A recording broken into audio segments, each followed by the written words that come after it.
the biggest crisis that has afflicted us is the deeper crisis of the system of capitalism. And I think we need to deepen this theory to understand this crisis.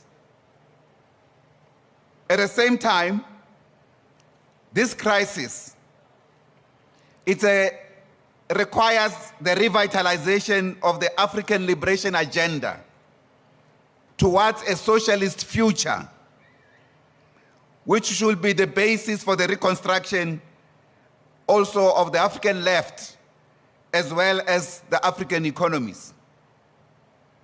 We do stand at a decisive moment as the continent, a historical crossroad in which formal political independence has not resolved the central contradiction confronting our continent, the persistence of imperialist domination through economic dependence and financial controls, military interventions, as well as unequal trade, as well as external debt that is afflicting our countries through financial controls by the erstwhile colonial countries.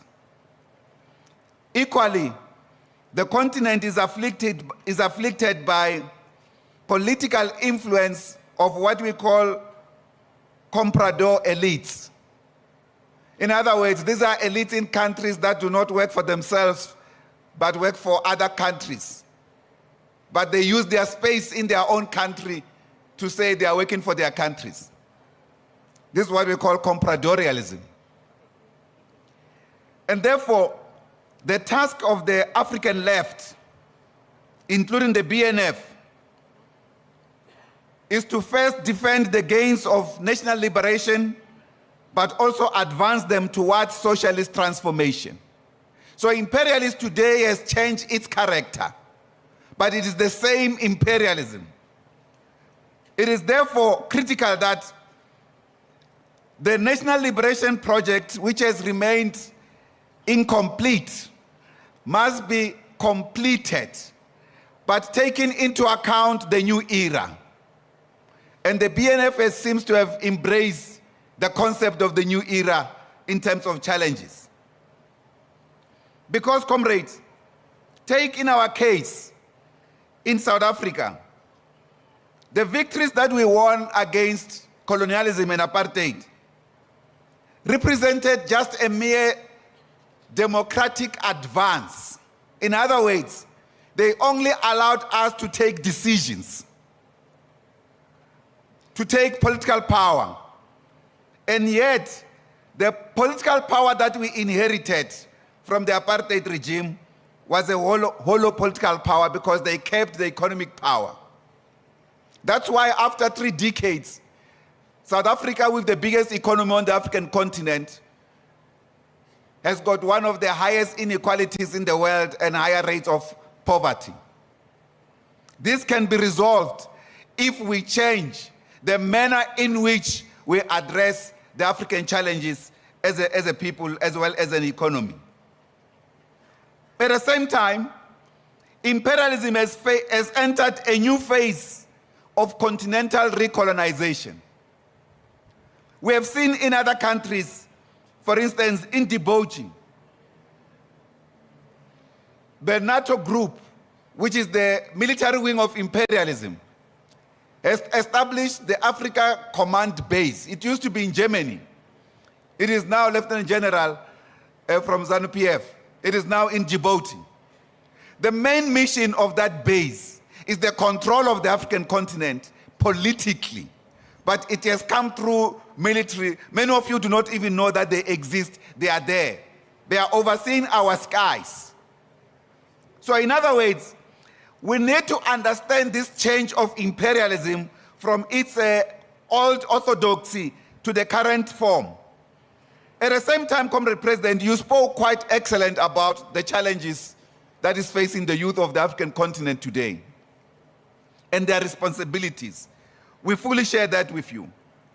We also want to say the neoliberal orthodoxy today that is imposed on African countries will never solve Africa's problems, because the first task that they resolve are the task of corporates and business all over the world, not the problems of the people.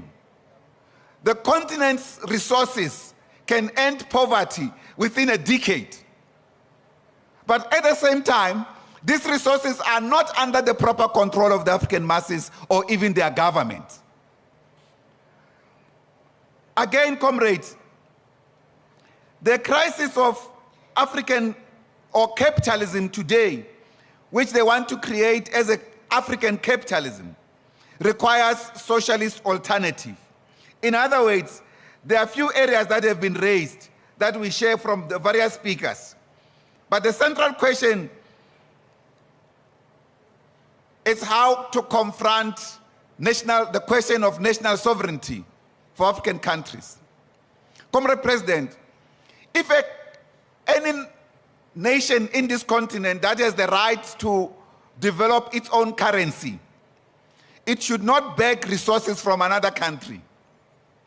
That was the sole reason for the concept of the currency. When the currency's money developed as a form of exchange from the bartering system, it gave you the sovereignty to be equal with the one that you are buying from. And therefore, this is another question that the African liberation forces and progressive forces must discuss. We also want to appreciate the critical role that Botswana continues to play. And I must indeed agree with Comrade Julius Malema when he said, we look at you with absolute confidence and confidence in the future, because we see in you innovation, new ideas. We see with you confidence as well as courage. But we know, Comrade President, as you take this courage forward, the imperialist forces will be sharpening their tools against you. We want to say we will be with you right up to the end. What you have started, we are beginning to redo also, not only in South Africa, but on the African continent. We just recently convened the Conference of the Left, and we really appreciated that the BNF sent its deputy GS, Comrade Sean, to participate in the conference. It was a conference of all progressive South African formations that came together to chart the new way forward on the basis of challenges that we face, including the collaborationist tendency of the primary liberation movement, our ally, the African National Congress, with reactionary forces like the DA and the Freedom Front.